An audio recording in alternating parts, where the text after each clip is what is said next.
doesn't understand the issue of copyright because he's refused to meet with key Canadian stakeholders. He's shut the door to universities and educators. He's ignored the advice of senior government bureaucrats, and he's completely shut the door to consumer groups, artists, and software innovators. Now, meanwhile, his government has been rolling out the red carpet for corporate lobbyists and the U.S. ambassador.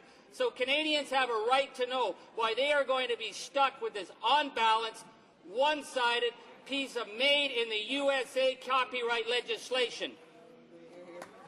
Minister of Industry. Well, Mr. Speaker, I note impatience in my honourable friend's voice here in the House in his question. The honourable member knows full well that the copyright bill has been under discussion in this country for a number of years. He knows full well that there are international treaties that our country has signed going back 10 years and that there are obligations pursuant to those treaties. But he knows in particular that I'm not at liberty to share the particulars of any piece of legislation until such time as it is tabled in the House. And certainly the bill will not be tabled in the House until such time as myself and the Minister of Heritage are satisfied, Mr. Speaker.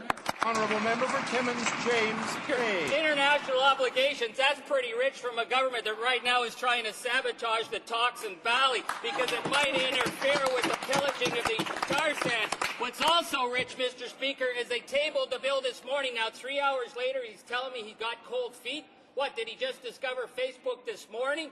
Mr. Speaker, this is what happens when you do not do due diligence. He hasn't spoken with the key Canadian stakeholders, and he's embarrassing this House if he thinks he can keep dragging this out without meeting with the key innovators, artist groups, consumer advocates, and education authorities.